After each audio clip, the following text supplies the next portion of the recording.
if we look at the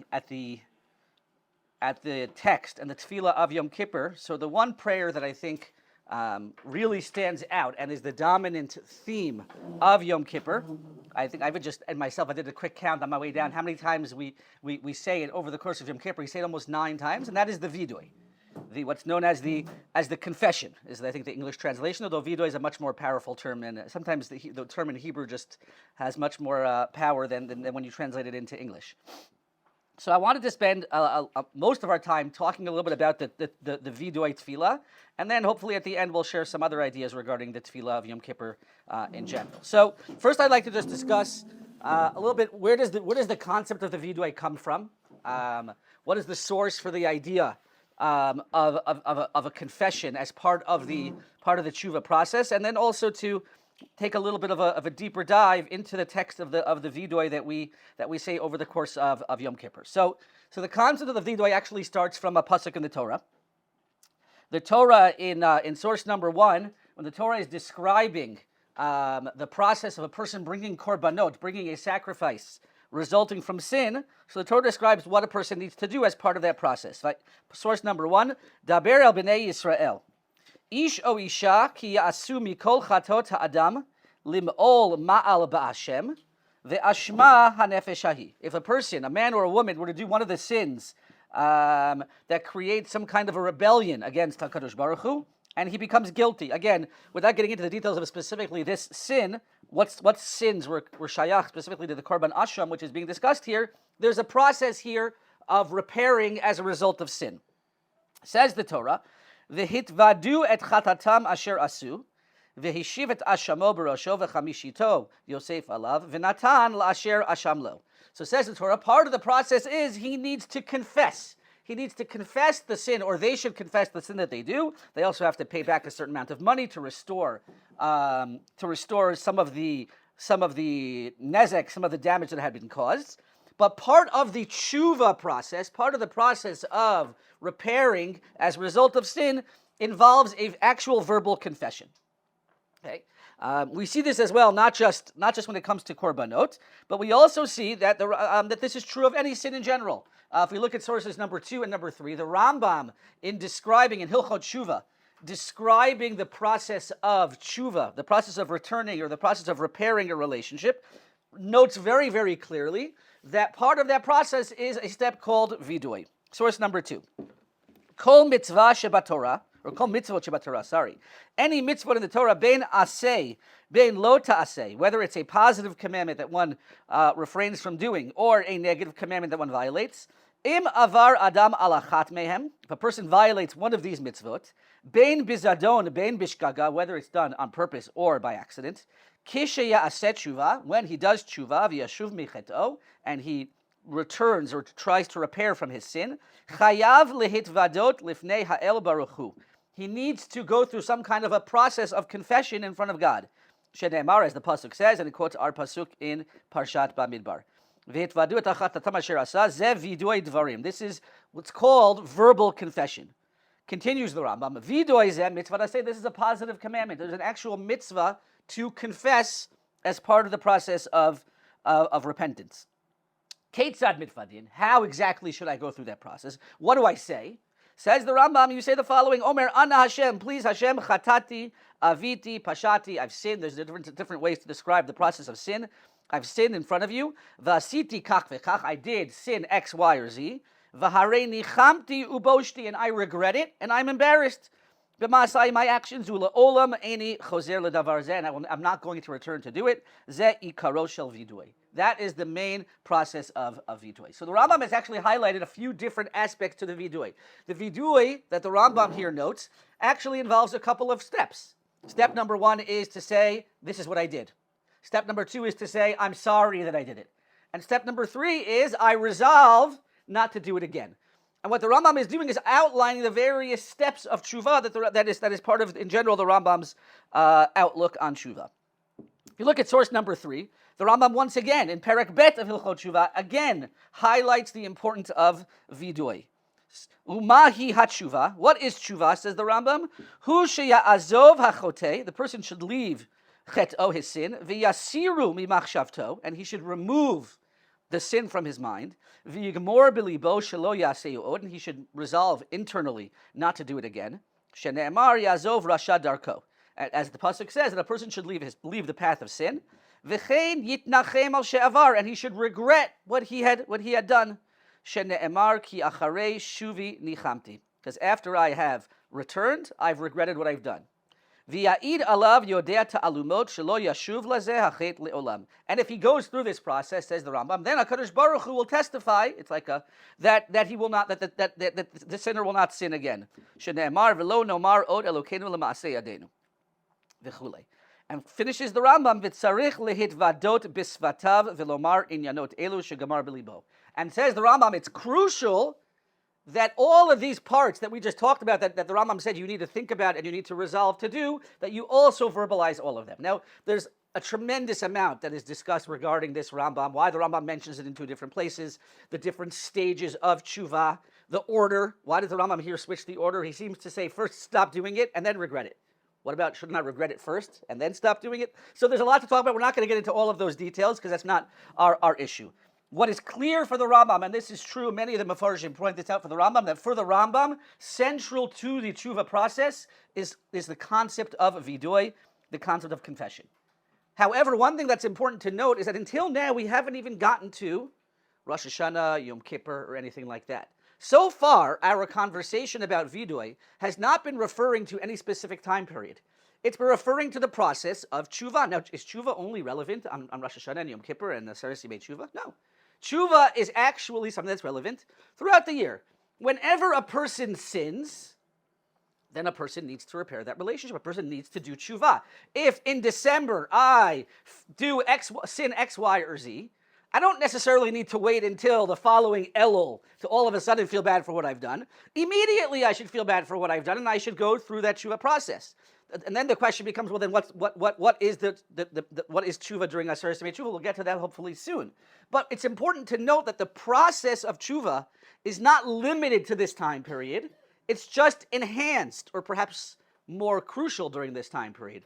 But what we've seen so far, the Rambam in the sources and the Pasuk in Bamidbar are all talking about a regular sin that a person would have sinned throughout the year. At any point a person does a sin, part of that process of repairing the relationship with HaKadosh Baruch Hu is to go through the process of tshuva, including vidui. So there is a concept of tshuva and vidui throughout the year. Once we get to Rosh Hashanah and Yom Kippur, there is an additional element of tshuva, and that additional element also does include vidui. Now there's a discussion in the Mefarshim, again, just to highlight it. We're not going to spend too much time on it. But there is a discussion, what is the nature of the concept of tshuva during Aseret Yimei Tshuva? Is it an additional mitzvah, that there's a mitzvah during the rest of the year, and then there's an additional mitzvah during this year? That's one interpretation, that there's two mitzvot. There's the mitzvah during the year, and then during Aseret Yimei Tshuva, there's an additional mitzvah to make sure to do tshuva. Or is it really the same mitzvah throughout the year? Just what is Yom Kippur? Yom Kippur is like your last chance. Really, you should have done tshuva in December, or in January, or in whatever, or in Adar, whatever you sinned. But if you didn't, and you know the deadline is coming, when's the deadline? Rosh Hashanah and Yom Kippur. So those are the two ways to look at the season of Rosh Hashanah and Yom Kippur. Is it that there's an additional mitzvah to do tshuva during the season because of the unique time it's at? Or alternatively, there's no special mitzvah of tshuva during Aseret Yimei Tshuva. It's just like many of us, what happens when you have a deadline? You procrastinate until the end of the deadline. So when are we getting in all of our tshuva? Right now, as we approach, we realize deadline is coming, and now's the time to take advantage and to make sure to go through that process. So that's an interesting debate, but everyone agrees that there is something special about this time that requires additional tshuva. Yes? No, I was thinking as you were saying this, that it's not really a process that's between you and God. It's between you and yourself. In other words, like you say, you do something in January, and you're thinking in my mind, that was a bad idea. I'm doing tshuva. And then, why do you need the other times? Because just thinking it isn't necessarily enough to convince you and to work this out. You have to have a process. Good. Very good. That's Good. why there's Yom Kippur. Good. Okay. So we're gonna get so. And why you have to say it out loud. Good, excellent. We're going to get to some of that. Correct, correct. What you're raising as part of the question is, okay, the number of questions there. First of all, you pointed out, you suggested that it's actually a process that's more internal between you and yourself and not necessarily between you and God. I would argue it's both, by the way. And many, Rav Soloveitchik points out that if you look at the way the Rambam describes the vidui, he says a few words that seem extra.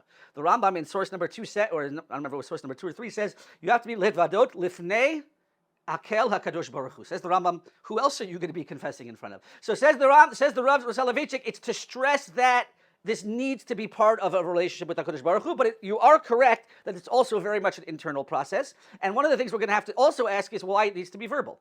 HaKadosh Baruch Hu knows what I'm thinking. HaKadosh Baruch Hu, I know what I'm thinking. HaKadosh Baruch Hu knows what I'm thinking. So as you're suggesting, we're going to see there is much reason to support the importance of verbalization. But I agree. What I first want to do is just see a couple of sources that highlight the unique aspect of tshuva and vidui on Yom Kippur. We saw that there's something called vidui and tshuva throughout the year, and now we have a number of sources that highlight that this is also something that had to take place specifically around the Yamim Noraim season. Look at source number 4.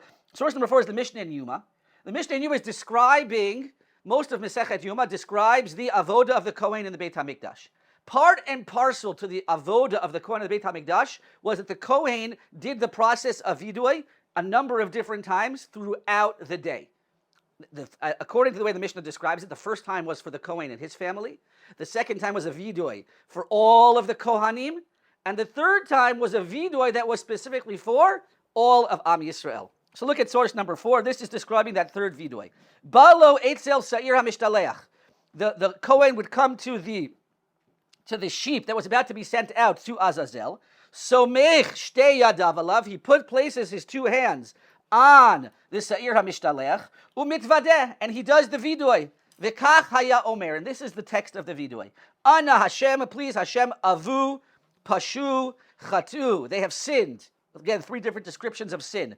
Lifanecha amcha beis Yisrael. Ana Hashem, they have sinned in front of you. Please Hashem, kaperna la'avonot v'la'pishaim v'la'chataim. Please forgive all of their sins, she'avu, she'pashu, v'shechatu, that their iniquities and their negligence and their sinning, lifanecha amcha beis Yisrael, in front of you, all of Am Yisrael, as kakatuv b'torat Moshe avdecha, because it says in your Torah, ki vayom hazeh yechaper alechem letaher eschem mikol chatotechem lifnei Hashem titaru. Because the Torah itself describes Yom Kippur as a day where we're going to atone and be cleansed of all of our sins. Okay, so the Kohen Gadol's vidui is the prototype of vidui on Yom Kippur. And this is what the Aruch HaShulchan points out, that the source for the concept of having a special vidui that we're going to say over and over and over again on Yom Kippur, where does that come from?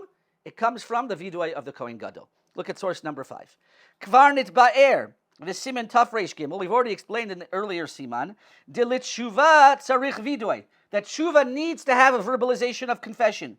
V'shevidui have a mitzvat aseh min haTorah. It's a positive commandment. Dichtiv v'hitvadu et chatatam, as the pasuk that we saw earlier. V'ikar mitzvahs vidui hu b'yom HaKippurim. Says the Aruch HaShulchan, when is the main time to do vidui? On Yom Kippur. Ubizman hamikdash, when there was a Beit HaMikdash, haya kohen hagadol mitvadeh be'ad kol Yisrael ala sa'ir mishtaleach. The Kohen Gadol was the one who did the main vidui, and that was done on behalf of all of Am Yisrael.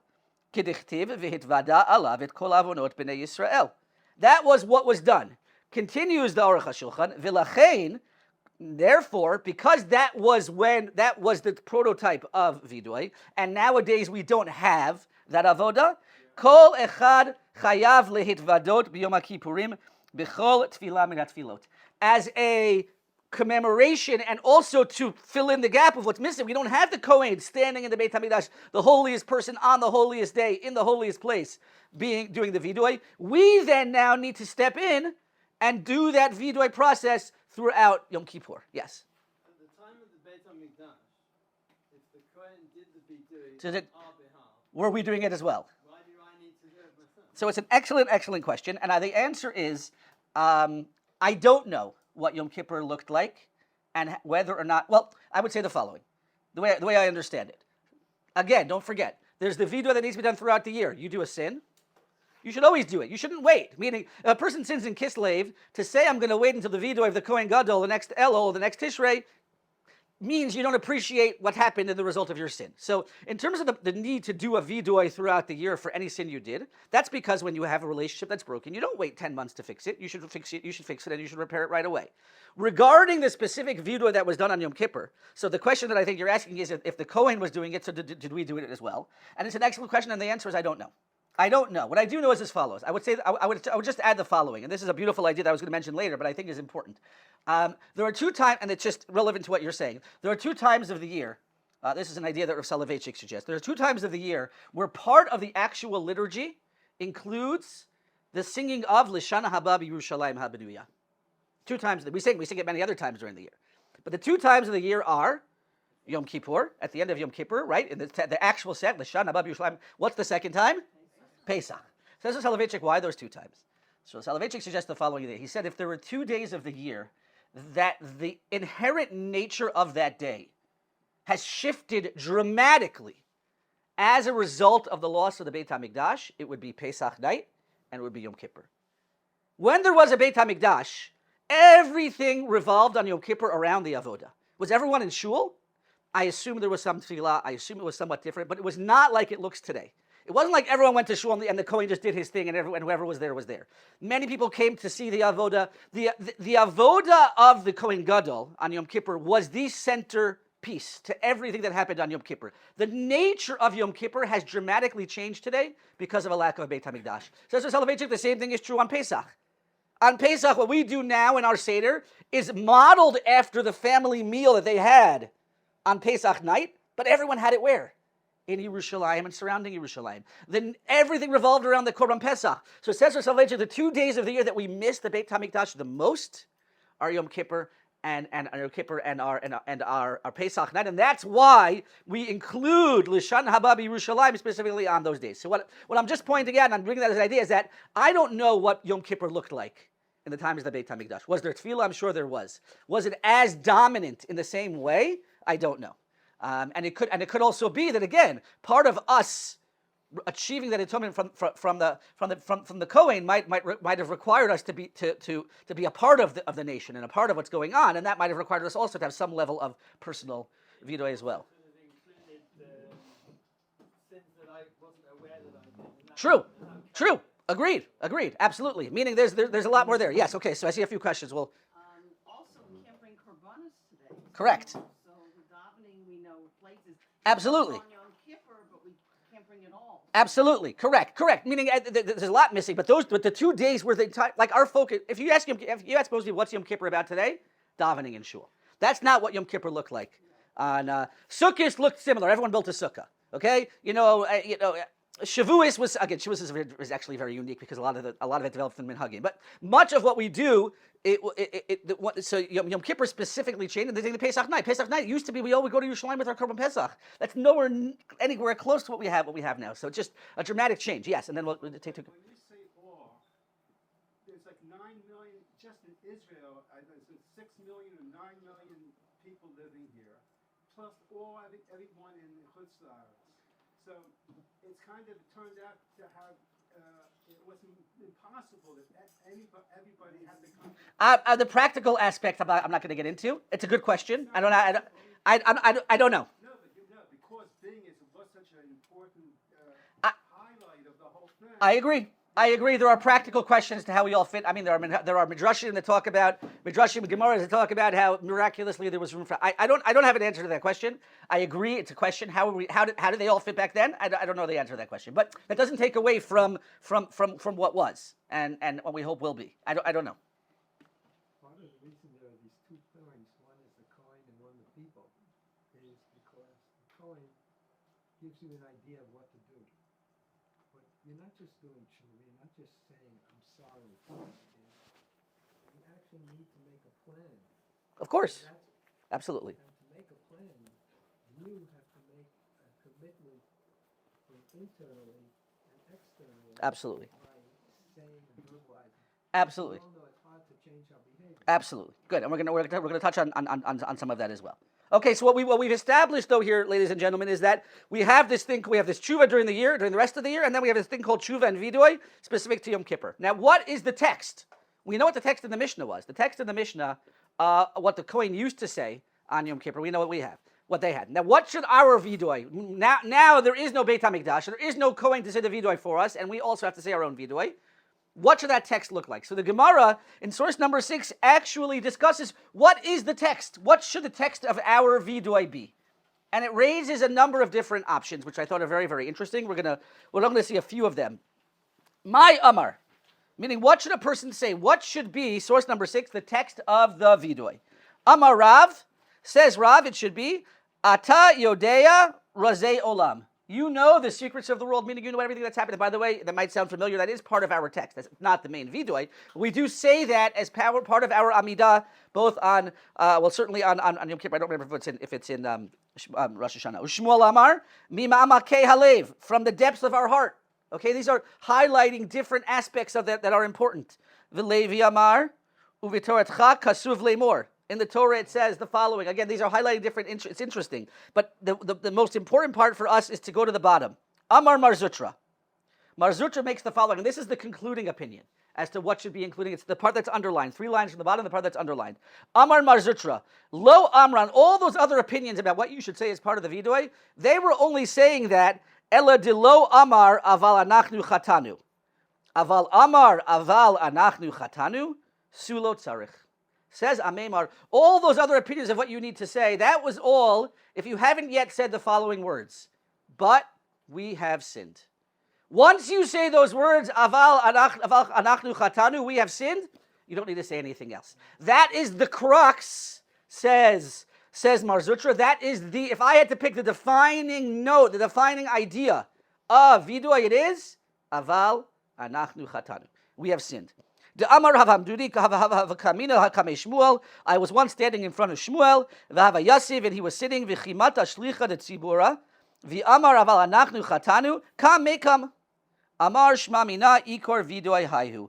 time there was a story where there was a rabbi who was sitting in front of the Chazan got up and said, Aval nachnu chatanu. I'm sure there are many people who would love that to be our slichos or our vidui, right, on a regular basis. Aval nachnu chatanu, he got up and said, okay, that's good enough. Now, again, obviously, there's no question that the vidui is our vidui is much longer, and I would probably suggest, I don't know for sure, that they would argue that even these rabbanim would say you should say more.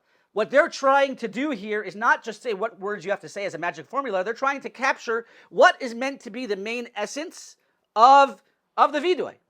And the way we paskin, and if you look at source number 7, we're not going to have to see it all inside, but in source number 7 in halacha chet, the Rambam paskins this way, that the vidui that we have, the ikar vidui, halacha chet, he says, ha-vidui shenahagu kol Yisrael, aval anachnu chatanu, v'hui ikar vidui. That is the main crux of what the vidui is. The vidui is meant to be basically us turning to HaKadosh Baruch Hu and saying, we've done wrong. Okay, now, our vidui is going to have much more, and then we're going to go through that. But I think what's being highlighted here is something very important. If we think about it, and again, very often, Chazal talk about how in order to really understand your relationship with Hashem, you have to compare it to your relationship with other people. Sometimes that's just a taste of what our relationship with HaKadosh Baruch Hu is going to be. In a relationship between two people who have a fight, who go through some kind of hard times, what is often the most important moment that needs to happen is when one side, or both sides, turn to the other and say, I'm sorry. I did something wrong. I made a mistake. And if we're only thinking about what the other person did, that's going to be very hard for this relationship to get repaired. And so what Chazal, I think, are creating here is basically saying, if you want to understand the crux of vidui, the crux of tshuva, step 1 just has to be a willingness to recognize, I've done something wrong. I've sinned. I'm sorry. And then everything else, whatever else is part of that process, part of the vidui and part of that process is going to continue. But the key has to be, the beginning has to be a recognition and a willingness, and sometimes it's harder than we think. We're very stubborn people, right? We're very, very good at justifying our actions. We're very good at coming up with, well, I need to do it. It's a health reason. It's a this. It's a that. And again, I'm not, God's v'shalom, questioning anybody. We're very good at convincing ourselves that we're justified in the way that we act. It's very, very. I remember, I think it was Rav Yisrael Salanter who said that it's much harder. It's much harder it's much harder to fix one midah, one character trait, than it is to learn all of Shas, because the idea of really fixing ourselves requires a lot of introspection, a lot of recognition. It means an honest accounting of who we are and what we've done and what we can improve on, and it means not just this fleeting, but it requires a lot of work. And so, but it's step 1, it always has to be a real willingness to recognize I've done something wrong and I want to move on. I want to add, just in parentheses, this idea that the key is to the recognition of, that the key to tshuva is a recognition of I'm sorry and I want to do better, could be one of the reasons why we start Yom Kippur with Kol Nidre. Have you ever wondered? Kol Nidre. Kol Nidre is like probably the most famous prayer in all of Jewish liturgy. Everybody knows about Kol Nidre, right? The once a year Jews, or the twice a year, when do they usually come for? Kol Nidre. In Israel, by the way, it's very common. In Israel, many Chiloni Jews will come for Kol Nidre and Ne'ilah. Okay? But in America, Kol Nidre, I feel like, this my experience was, Kol Nidre was like everyone comes for Kol Nidre. And we all know the tune, and if you've ever looked at the text, it's a very, very funny text. We're basically just getting up and saying, any vows that I've taken over the course of this year, I want to annul them. Which is also ironic, in fact, due to the fact that most of us did that already. We just did that TORAH Nadarim before Rosh Hashanah and Yom Kippur. So I've already annulled all my vows. And now here I get it. I step up there, and we have this very powerful tune, and we're standing up, and what is this all about? And there are a number of different interpretations. One idea that occurred to me once was if you understand what is a vow about, or a neder. A person takes a vow when they are confident in their ability to do something. I'm taking a neder that I'm not going to do X, Y, or Z, or I am going to do X, Y, or Z. When does a person need to annul a vow? When they come to the recognition that I made a mistake. I thought I could do this, and I can't. So the essence of Kol Nidre and Hatarat Nidarim is a certain recognition of our human limitations and the ability to say, I'm wrong. I made a mistake. I thought I could do X, Y, and Z. I thought I could take advantage or push myself, or whatever it's going to be, and I can't. And perhaps that's at the core of the entire tshuva process, is this recognition that I'm sorry, I made a mistake, and that's the key to everything else that's going to continue. That's just a side point. Now, what I wanted to do is continue to discuss certain other aspects of vidui. We've been talking until now about the importance of the nature of vidui, and as we noted, vidui is the central process in the tshuva process. It's a central aspect of the tshuva process. Rav Soloveitchik has we're going to end up quoting from him a number of different times today. He has many beautiful ideas, as always, but specifically around the Yamim Noraim. So Rav Soloveitchik has a beautiful idea where he discusses the relationship between vidui and tshuva. As we know, vidui is part of the tshuva process. But Rav Soloveitchik points out that tshuva is one of these unique mitzvot that has two aspects to it. Okay. Rav Soloveitchik notes that there are a few mitzvot where there's two aspects to the mitzvah. There's something called the kiyum ha-mitzvah, and then there's something called the maisa mitzvah, the act of the mitzvah. Let's compare it to lulav. Okay? When I take the lulav and I shake the lulav, there's the act of the mitzvah. What's the act of the mitzvah? Shaking. And when do I fulfill the mitzvah? When I shake it. The shaking is the mitzvah, and when I do that, then the same thing, sitting in the sukkah. The act is sitting in the sukkah, and when I sit in the sukkah, I'm also fulfilling the mitzvah. It's the kiyum and it's the act. Okay, although it's interesting because sukkah can be somewhat inactive. You can be sitting and doing nothing, and that's one of the beautiful aspects of sukkah, is just being yourself in the sukkah can be a mitzvah. Says Rav Soloveitchik, tshuva is very, very different. In tshuva, there's a separation between the act of the mitzvah and the fulfillment of the mitzvah.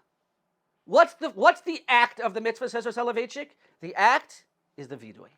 What's the fulfillment of the mitzvah? The real internal work that you do that's behind the vidui. So look at source number 8. Shita zu anu motzim gam behilchot tshuva. We see this idea also in Hilchot Tshuva. Tshuva be'enei harambam hi me'ein avodah shebelev. Tshuva in the eyes of the Rambam is something that is done internally. It's work that you do in the heart. Zuhi mitzvah she'ikara eino b'ma'asim u'pulot. Real tshuva is not done through action, although action can help you in that process. Real tshuva, ela b'talich hanimshach li'itim al pnei shot chayim. It's a process that sometimes takes years. It's an internal process of change where a person works on themselves. Talich she'itchilu b'charata. It begins with regret. Beregesh ashama, with a feeling of guilt. Kehagrat adam. Sorry, I'm not sure what that word is. I must a typo. Kinitla havanat adam. Kinitla tachlit mechayav. Recognition Havanat, I think is what the word is. Sorry? Hakarat. Hakarat, you're right, that's exactly. Hakarat Adam, thank you. A recognition that part of his goal has been taken away. Bahar gasha shel bididut, a feeling of loneliness. Shel ta'aya v'tihiyah, wanderingness. That's a word, forgive me. Bechala reik, walking in emptiness. Shel pshitat regel, shall just, total emptiness. Shel tiskul v'kishlon, shall failure. This is all part of the process of tshuva. Tshuva is an internal process. The ability to change is an internal process. V'darkel shel talich zeh aruka. Sometimes that process can take a long time. Ad letachlit shi tshuva atzma, until you get to tshuva. Hatshuva eina kshura b'ma'aseh echad. There's not one quick fix. I do this action, I did tshuva. That's not tshuva, says Rav Soloveitchik. Tshuva is a kiyum. The kiyum of tshuva is believe, is internal. Elatzomachat vigdela, it grows. Tzmicha itit, a slow process. Umimushechet, continued. Ad shemiviyah et adam lemetamorphosa. Again, the Rav Soloveitchik's word. What's a metamorphosa? Metamorphosis, right? Until you bring about that metamorphosis, vi'az li'achar shehishtana v'naseh adam acher magia maseh tshuva. Once you're able to get to a point where now internally you feel it, then you have the Maaseh Mitzvah. And what is the Maaseh Mitzvah, says Rav Soloveitchik? Uma Maaseh HaTshuva Have Omer Havidui. Ze Pu'ulat HaTshuva Baram HaTshuva Atzma Kiyuma Hutnai Hechrechila Biladea Ein Mitzvat Vidui. The key mitzvah is Tshuva. The Maaseh Mitzvah, the act of the mitzvah, is the Vidui itself. And if a person does the Vidui without the internal kiyum, it's worthless. Rav Soloveitchik brings other examples of this just to highlight the point. He points out the same thing as tefillah, davening. In davening as well, we have something called the Maaseh Mitzvah, the act, and then you have something called the Kiyum Mitzvah, right? What's the Maaseh Mitzvah in davening? Saying the words. But if I just say the words like many of us do, and we just say the words absent-mindedly, and where there's no sense of connection or no sense of developing a relation with the HaKadosh Baruch Hu or sense of kavanah behind it, then there's no kiyum mitzvah. Okay. Another example he gives is actually the world of avelut. In the world of mourning, there are mitzvahs that a person needs to do during their avelut, during their 7 days of mourning, to express their sadness. But those are just the Maaseh Mitzvah. What's the kiyum ha-mitzvah? The real kiyum ha-mitzvah is the internal process that a person goes through during the days of their mourning. And so what the Rav Soloveitchik is highlighting here is that on the one hand, the vidui is important and it's integral. But the vidui has to be accompanied by the kiyum mitzvah, which is the internal process. Which brings us to our next question. And this is a question that you raised before, which is, okay, so I understand that there's something called that the internal process is the most important process of the tshuva process. The internal recognition. Well, then why do I need the vidui at all? If internally I want to change, and internally I resolve to change, and internally I tell myself I'm going to change, HaKadosh Baruch Hu knows what I'm thinking. Why do I need to verbalize it? What is added benefit in verbalizing the vidui? So we have a number of different suggestions here. So the first one, which is I think what many of us would logically suggest, and Rav Soloveitchik mentions this as well in source number 9, is that you need to verbalize things in order to concretize them. That very often we have nice ideas, we have things we want to do, we have things we think about, things we want to take advantage of, things we want to be a part of, but until we verbalize it, it's not concretized. Says Rav Soloveitchik in source number 9, the second line, Kol emotzia, every emotion, Kol tchusha, every feeling, ra'ayon v'hirhur, any thought we have, mitbaharim le'adam, v'nitpasim al yado, le'achar shehitzliach levat'am b'mishpatim ba'alei mivneh hegyoni v'diktuki. They can only become tangible when you're able to express them in proper sentences and proper language. Kol kama shadam mitalech b'rayonot stumim. Whenever, if a person is just living in the world of ideas, v'yushkiyim v'skivim kasher, as great, as lofty as those ideas may be, and as great as they may be, kol zman shelo hotziyam min hanistar el hanigla, as long as you have not brought them from your mind to out into the world, hem achirim, they're different. Hirhu tshuva mibli sheyavo leklal bitoy safa hu nitol kol erech. It's not valuable. You need to have that. But if you can't verbalize it, it's not going to stick. But then Rav Soloveitchik says something else as well. Aval yesh od meimad acher levidui. I'll take a question in a minute. There's another reason, says Rav Soloveitchik, why I think we need vidui. And this he's digging a little deeper into understanding mankind. Yesh dvarim harbe she'adam yodea otam af hoge bahem. There are many things that a person knows and is involved in. Uvechol zot lo yarhiv lahalotam al svatav. But he'll never ever talk about them. He'll never mention them. Hadam akshan b'tiva. We're very, very stubborn people. Bonelo mechitzot beno levein atzmo. We build walls between ourselves. Umoreid gamba mitziyut uvdot. Sometimes we even deny actual realities. There are realities happening in the world around us, and we're very good at protecting ourselves and building walls around it and pretending like what's happening out there isn't really happening. Be'ofen instinctivi, very instinctively, anu dochim uvdot she'enam ni'imot lanu. Things that don't fit in with our worldview or aren't pleasant, we just don't talk about them. We're very good at building a world around us that fits in with what the things we want to see.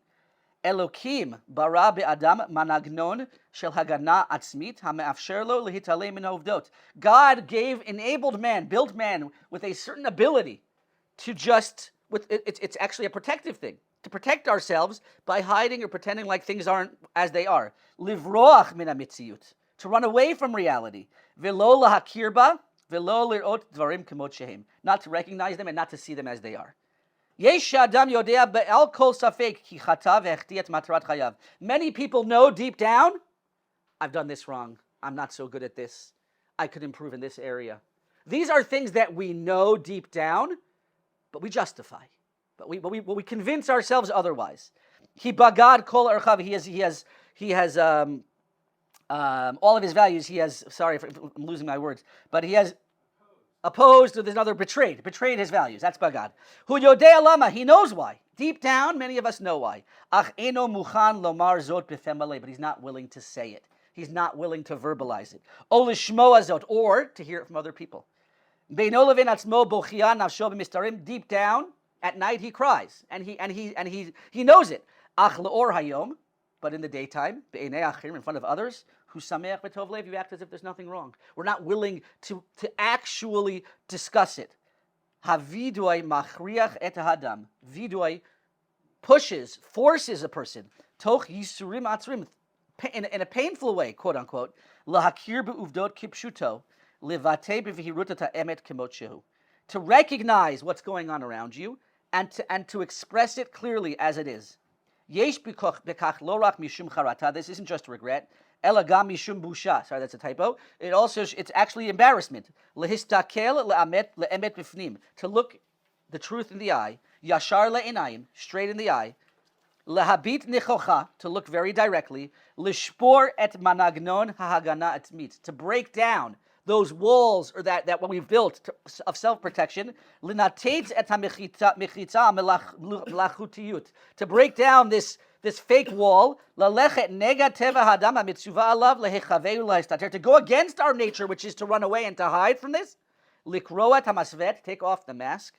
Livmor ligmor bapeh, sorry, mash gamar kodem lachem balev, and to verbalize and to close out with your word, with your mouth, what you know in your heart. And so Rav Soloveitchik here is not just talking about what we think about and just concretizing. He's saying deep down there is this inability, or there's this, like we said before, we justify things, and we protect ourselves, but we also fool ourselves. And what vidui is meant to do is to bring out into the open, is to verbalize in a very real way, I've done something wrong. I can do better. This is an area that I can do better. And that's something, and the importance of that cannot be understated. So those are two reasons for the vidui. Rav Jonathan Sachs, in source number 10, suggests another reason. That part of the core of the vidui is what we would call personal responsibility. Because very often when we sin, we have many justifications or many other people to blame for why we do that sin. It's because of this circumstance, it's because of that person, it's because of this person. And what vidui does is basically is a recognition, and a personal recognition, an ability to be accountable for our own actions. Source number 10. A guilt culture is a culture of responsibility. We do not blame anyone else for the wrong we do. It is always tempting to blame others. It wasn't me, it was my parents, my upbringing, my friends, my genes, my social class, the media, the system, them. That was what the first two humans did in the Garden of Eden, right? When challenged by God for eating the forbidden fruit, man blamed the woman, and the woman blamed the serpent. The result was paradise lost. Blaming others for our failings is as old as humanity, but it is disastrous. It means that we define ourselves as victims.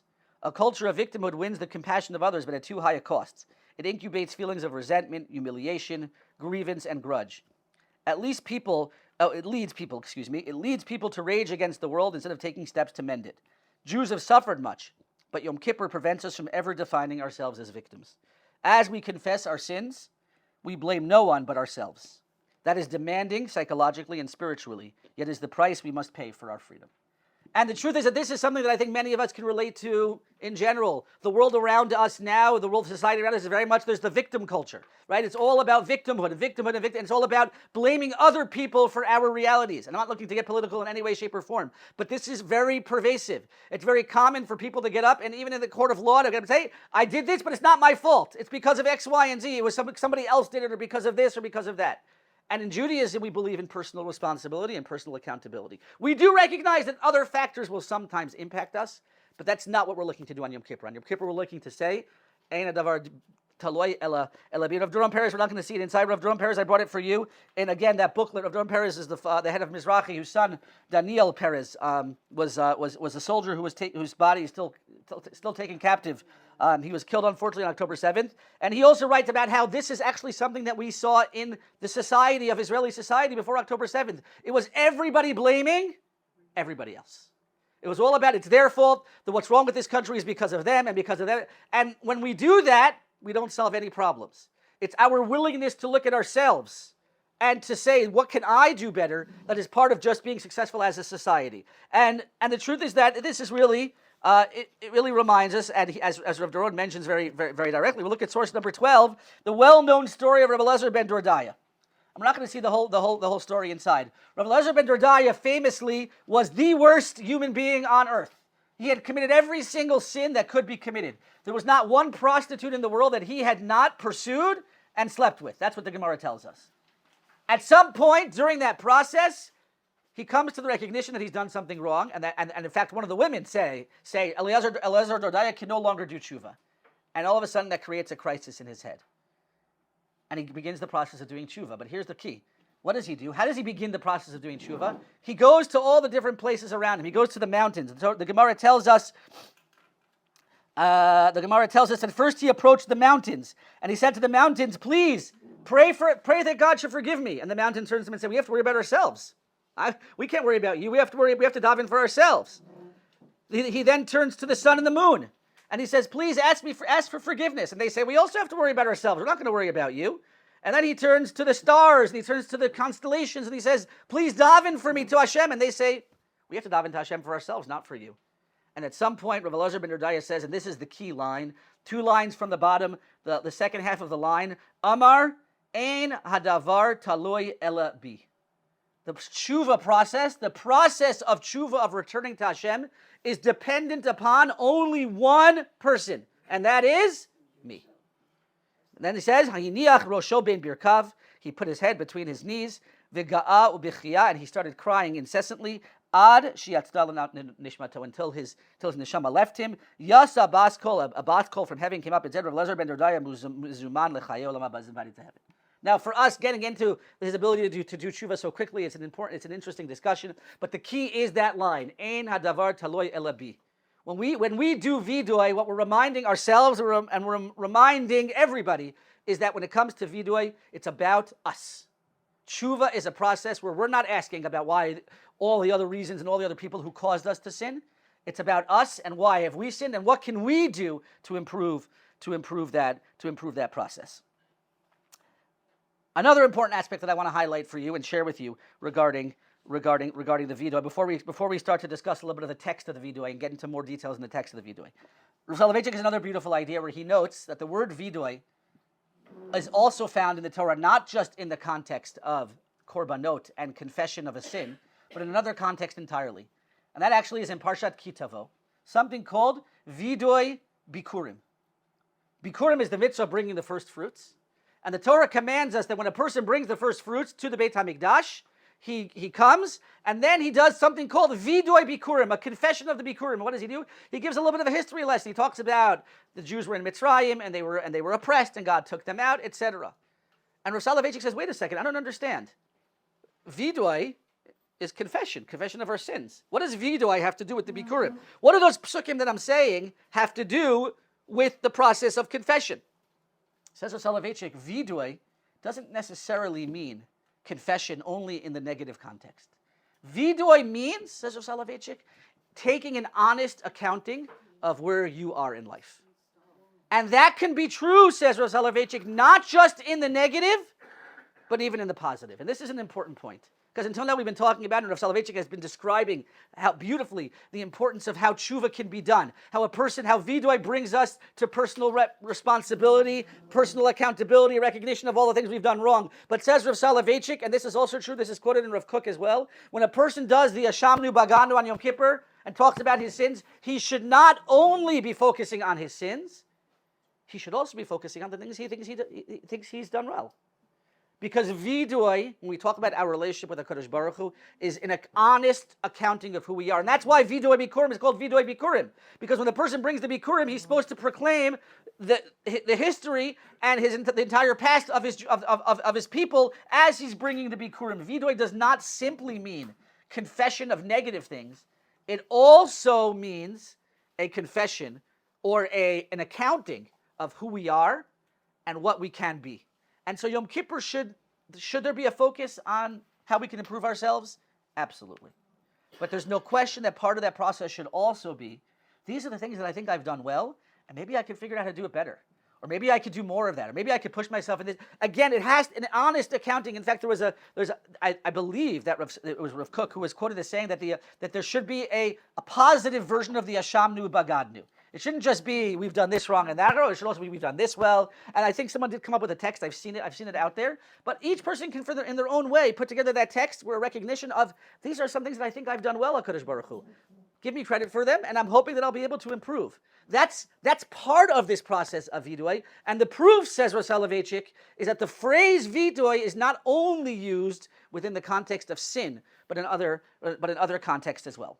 Okay, we have only a few minutes left. I'd like to just, again, discuss a little bit more some of the text itself, the text of the vidui. So, as many of us may be familiar with, but never really, I don't know if this never concretized for me until I saw it.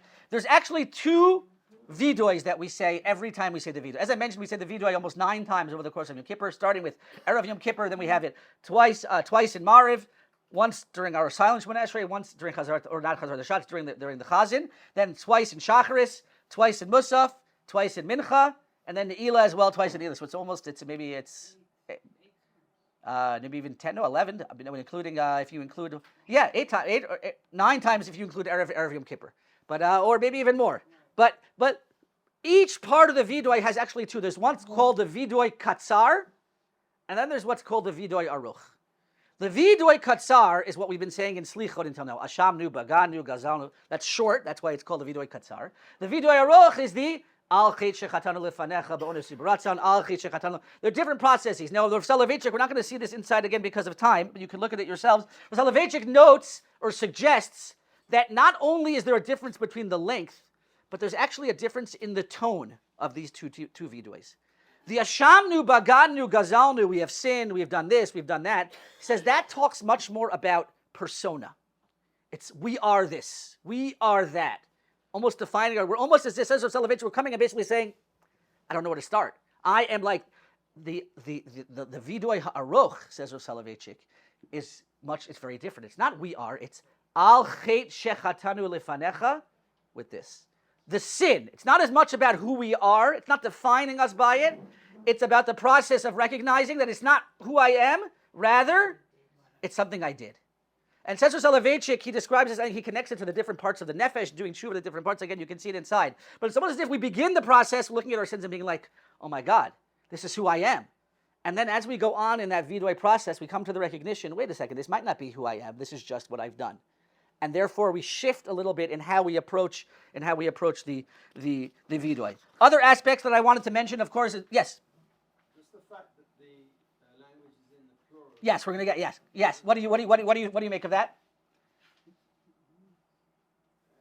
Vidui, a general vidui for the whole of Am Yisrael. It's very difficult to talk about a specific something that I did wrong. Maybe I don't think I've done wrong.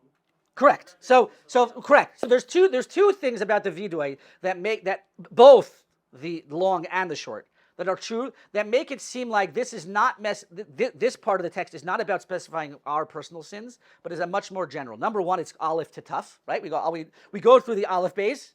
Okay. Number two, when we say we don't say ashamti bagadati or al chet shechatati, we say al chet shechatanu. Why is that?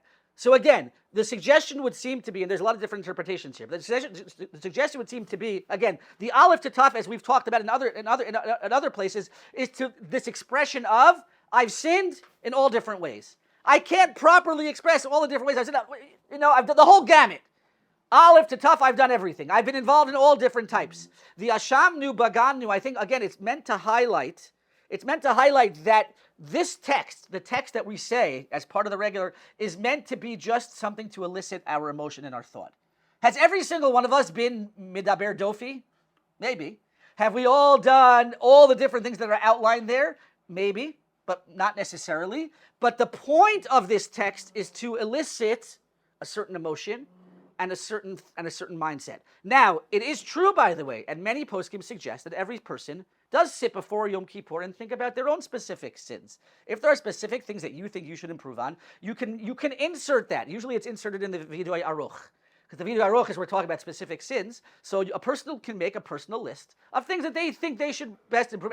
And you can specify them in English at the end of the Vidui Aruch. But the rest, the Vidui Aruch is meant to, and meaning the text is meant to just be something that elicits our thought and a contemplation, which is really what we're trying to do. I apologize, just because of time. I'm just gonna stop with the questions for now. I'm happy to afterwards take it. I want a couple of other points, and I want to make sure that you have a break. One other thing that I want to highlight. We're not going to get to the Ela, but that's okay, and that is the fact that we say the vidui twice. Rav Soloveitchik makes this point as well. We say the vidui by each tefillah twice. We say it in our private Shemona Esrei, and then we say it again in the Chazar Tashatz. However, says Rav Soloveitchik, if you look at the location of where they're placed, it's fundamentally different. In the personal Shemona Esrei, we say it at the end of the davening. After we pretty much have finished Shemona Esrei, that's when we say it. In Chazarat Hashatz, where is the vidui? It's smack in the middle of Chazarat Hashatz. That's number one. Number two, says Rav Soloveitchik, the vidui of the Chazarat Hashatz is preceded by slichos, by saying other texts and things like that, whereas the one in Shemona Esrei, we go straight into it. At the end of our personal tefillah, we go straight into Elokeinu v'Elokei Avosenu, Hashem Baganu, and we say everything. Says Rav Soloveitchik, what is it about? Rav Soloveitchik develops a beautiful, beautiful theme, which is something that is a theme of his throughout all of Yom Kippur, which is that there's two different types of tshuva that we're trying to achieve on Yom Kippur. There's the tshuva of the Yachid, and then there's the tshuva of the Klal. On Yom Kippur, we turn to Hashem and we say, HaKadosh Baruch Hu, please forgive us, because I, as a person, deserve to be a part of this, and I want to live, and I can do better, etc., etc. There's also the tshuva of the community. There's the tshuva of the tzibor. And what we turn to HaKadosh Baruch Hu is we say, regardless of whether or not I deserve it as a yachid, I deserve to be a part of the Jewish people. I deserve to be a part of the tzibor, and I want to connect to that tzibor. And therefore, and by the way, he notes that when it comes to the personal tshuva, we approach it with trepidation. We approach it, we're a little bit more scared, because maybe I don't deserve it. But if we try to tap into the tshuva of the tzibor, the kapara of the tzibor, that we know OUisrael is going to continue forever and ever, and therefore we come with a different attitude. Says Rav Soloveitchik, the reason why the tzibor, says Rav Soloveitchik, the one that we say privately in our Shemona Esrei, that's the vidui of the yachid. When we say it again in Chazarat Hashatz, that's the tshuva, that's the vidui of the tzibor. We're trying to connect to the tzibor. Says Rav Soloveitchik, why is it that the vidui of the tzibor we sing? Yeah. Okay, right? Many of us have fond memories. Are we supposed to have fond memories of a vidui? Right? We all know the tune, and we sit there, oh, my favorite part, right? And we're like, wait a second. Says Rav Soloveitchik, the reason we sing it is because the vidui and the tshuva of the tzibor has a totally different tone than the vidui and the tshuva of the yachid. The yachid comes and is scared. The tzibor comes with a certain amount of confidence. And therefore we approach HaKadosh Baruch with Avinu Malkeinu, you're our Father, we're a part of Am Yisrael, we want to be a part of this nation, we deserve to be a part, and therefore we approach it with a certain confidence. The fact that we say the Slichos before it, the fact that we make it a part of the Shemona Esrei is all indicative of the fact that this is the Vidoy of the Tzibor, which is fundamentally different from the Vidoy of the Yachid. One more point I want to just make, and then with this I will end. Well, the one thing we didn't discuss was really understanding a little bit more about Ne'ilah. I left you those of you who want to hold on to your sheets. There's a couple of essays in English I recommend you look at regarding Ne'ilah. But there's one important point about Ne'ilah. We talked about before how Rav Soloveitchik noted that the nature of Yom Kippur changed fundamentally as a result of the destruction of the Beit HaMikdash. It went from being a day that was focused on the avoda in the Beit HaMikdash to now being a day that's focused on our avoda in the Beit HaKnesset, fundamentally different.